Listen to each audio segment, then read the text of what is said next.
नमस्कार। आप सभी को प्रणाम करता हूं। राजस्थान के सभी प्रबुद्ध नागरिकों को, समाचार पत्रों के संपादकों को, सभी नेताओं को और सभी सक्रिय लोगों को, सभी बुद्धिजीवियों को प्रणाम करता हूं। मैं एक प्राइवेट स्कूल संचालक हूं साहब। एक प्राइवेट स्कूल का संचालन करता हूं। रोज अखबारों में गाली सुनता हूं साहब। मैं बहुत बड़ा गुनाह कर रहा हूं। मैं शराब नहीं बेचता, फिर भी गाली सुनता हूं। प्राइवेट स्कूल वाले लूट रहे हैं, लूट रहे हैं, लूट रहे हैं। इनकी फीस माफ करो 3 महीने की। साहब मैं इतना सा कहना चाहूंगा, हो सकता है कुछ प्राइवेट स्कूल वाले हो, कुछ जिनकी फीस में हो सकता है साहब आपके बच्चे पढ़ते हो, एमएलए साहब के पढ़ते हो, मंत्री जी के पढ़ते हो, कलेक्टर साहब के, आईएएस अफसरों के, नेताओं के, जजों के, समाचार पत्र के संपादकों के, पत्रकारों के। हो सकता है साहब वहां लूट रहे हो, तो साहब उनका नाम छापो ना। उन लूटने वालों का नाम तो छापो, पर सबको तो मत बदनाम करो साहब।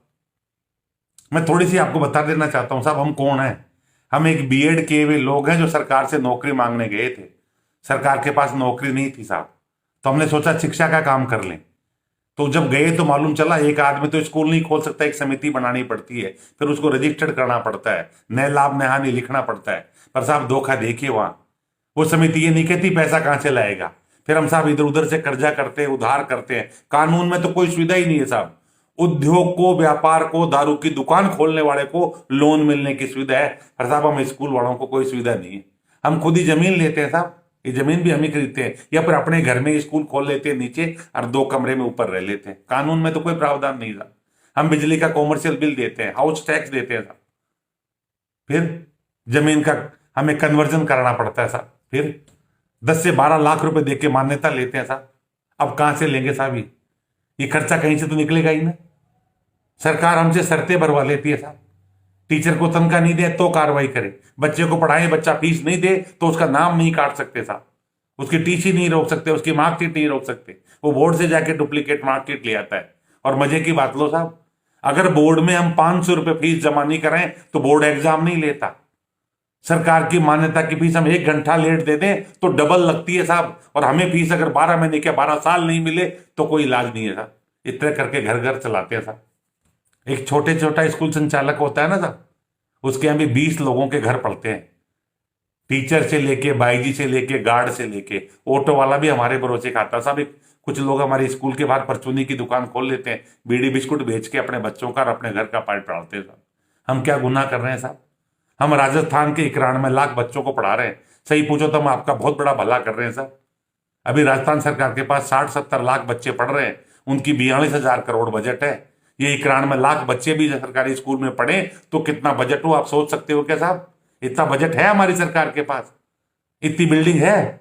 हमारे जो 60 लाख बच्चे पढ़ रहे हैं उनको हम सुविधाएं दे पाए हैं? नहीं दे पाए। मैं मानता हूं सरकार की मजबूरी है। तो साहब फिर आप कैसे कह रहे हो, और फिर माफ कैसे कराना चाहते हो साहब? उस टीचर की तनख्वाह माफ कर दें क्या? अच्छा माफ कर भी देंगे साहब आपके कहने से, पर उसका परिवार क्या खाएगा? उस भाई जी का परिवार क्या खाएगा? इस बिल्डिंग का किराया नहीं लगेगा साहब 3 महीने का। आपकी बिल्डिंग होती है, आप किराया मुफ्त में दे देते साहब। इसे किराया देना पड़ेगा साहब, बिजली का बिल देना पड़ेगा, जो लोन ले रखे उनकी किस्तें देनी पड़ेगी। हाँ साहब आपको ये लगता है 4 बसें खड़ी है, पर वो 4 बसें किस्तों में है साहब। और ज्यादातर क्या आप उठा के देख लेना फाइनेंस कंपनियों से, ज्यादातर स्कूल वालों की बसें की किस्तें बाउंस होती है, हम डबल डबल चुकाते हैं। और वो क्यों होती है साहब? क्योंकि हमारे पेरेंट्स गरीब होते हैं, उनके पास पैसा नहीं होता। वो जब आके हाथ जोड़ के निवेदन करता है ना, वो आपकी तरह माफ कराने नहीं जाता था, न अखबार में लेटर लिखता। वो आके हाथ जोड़ के कहता है गुरुजी इस बार बिटिया की शादी है, मैं 2 साल तक फीस नहीं दूंगा। अरे बाबा कुछ तो दो कि माफी जाऊंगा नहीं। गुरुजी इस बार फसल खराब हो गई, मैं नहीं दे पाऊंगा। सर मैं छोटी सी नौकरी करता हूं, मुझे तनख्वाह नहीं मिली, मैं नहीं दे पाऊंगा। चाहे शहर हो चाहे गांव हो, जो छोटा आदमी है उसके बच्चे हमारे यहाँ पढ़ते हैं, और वो सीधा हमसे आके बात करता है। वो चिट्ठी नहीं लिखता, न सरकार को, न मंत्री को, न मुख्यमंत्री को, और वो ना किसी एमएलए के पास जाता।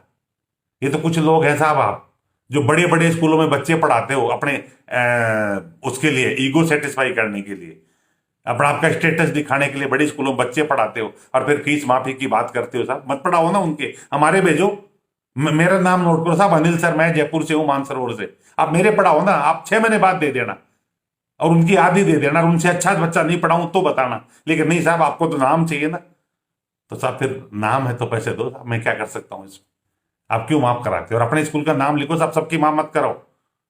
आप अगली बार से आप मांग करो अपने स्कूल का, मैं फला स्कूल मेरा बच्चा पढ़ता है, उसकी फीस माफ की जाए। सब जानू साहब आपकी हिम्मत, चाहे आप पत्रकार हो और चाहे आप नेता हो। आप पार्षद बनना चाहते हो साहब हैं, और झूठी वाई वाई लूटने के लिए हमारे गले पे तलवार चलाना चाहते हो। आप एमएलए बनना चाहते हो, बनो ना साहब। हमारे गले पे तलवार चला के क्यों बनना चाहते हो? हमारे बच्चों का पेट क्यों काटना चाहते हो आप ये तो सोचो। हमारे भी परिवार है, हम भी कर्जा चुकाना है। आइंदा से हाथ जोड़ के निवेदन करूं साहब, कभी फीस माफी की बात करो तो अपने स्कूल का नाम लेके उसकी माफ करो। और पत्रकार महोदय से आपसे निवेदन करूंगा, पत्रिका से विशेष रूप से, आप खूब छापते हो साहब, लूटने लग गए, अब लूटने के दिन आ गए।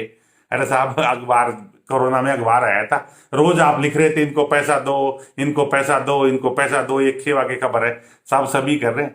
हम ऑनलाइन एजुकेशन दे रहे हैं, हम भी तो कोरोना योद्धा है साहब। हम घर में बैठे हैं तो हम भी कोरोना योद्धा है साहब। हम सब सड़कों पे आ जाए तो आपके कोरोना योद्धा संभाल लें क्या? नहीं, हम आपका कहना मान के घर में बैठे हैं, हम भी कोरोना योद्धा है। हम आपका अखबार पढ़ रहे हैं, ये भी कोरोना योद्धा है। वरना कोरोना के डर से आपका अखबार बंद कर दें तो साहब आप पे क्या गुजरेगी सोचना कभी। आप एक दिन लेट नहीं कर सकते, आप उसका पैसा थोड़ी ला रहे हो। वो जो आपका होकर आता है उसके इतना पैसा है क्या साहब? नहीं, आपके अखबार का पैसा भी है। पर आपने तरीका, क्योंकि आप अखबार में लिख सकते हो, तो साहब मैं ये कहूंगा, जो लूट रहा है उसका नाम छापने की मत रखो, हर किसी को बदनाम मत करो। क्योंकि गरीब के पेट पे लात मारोगे तो लात उल्टी भी पड़ सकती है। हर किसी को बदनाम नहीं साहब। जो चोर है उसको चोर कहना सीखो, और सही है सही कहना सीखो। कि आपकी नजर में एक भी ऐसा प्राइवेट स्कूल नहीं है जो अच्छे काम कर रहे हैं, आप उनका नाम छापो। आप ये कहो कि नहीं, जो लूट रहे हैं उन पे लगाम लगे और जो सही कर रहे हैं उनको शाबाशी मिले। मैं राजस्थान सरकार को तो फिर भी धन्यवाद दूंगा, माननीय मुख्यमंत्री और शिक्षा मंत्री जी को दिल से धन्यवाद देना चाह रहा हूं सर। पहली बार कोई सरकार है जो न्याय कर रही है। हमारे मुख्यमंत्री जी को मैं धन्यवाद दूंगा, पहली बार किसी मुख्यमंत्री ने अपने मन से ये कहा है कि मैं ये देखूंगा कि स्कूल के ताले भी नहीं लगे। धन्यवाद साहब। जनता का और राजा का ये फर्ज भी होता है, लेकिन ये फर्ज नहीं होता कि एमएलए बनने के लिए, पार्षद बनने के लिए आप गलत मांग उठाओ। ये बीजेपी के जो नेता मांग कर रहे हैं, मैं उनसे ये कहना चाहूंगा, करा दो, आपकी दिल्ली सरकार से पैसा दिलवा दो, फंड हम तो माफ कर देंगे। आप अपने एमएलए फंड से पैसा दो, हम तो माफ कर देंगे। आप सरकार के बाहर हो तो कुछ भी मांग कर लो। वेरी गुड साहब, जब आप सरकार में आओ तो करके दिखाना। ऐसा नहीं चलेगा साहब। आप चाहे बीजेपी के हो चाहे कांग्रेस के हो, हमारे लिए आप पूजनीय हो, पर गलत नहीं साहब, गलत नहीं।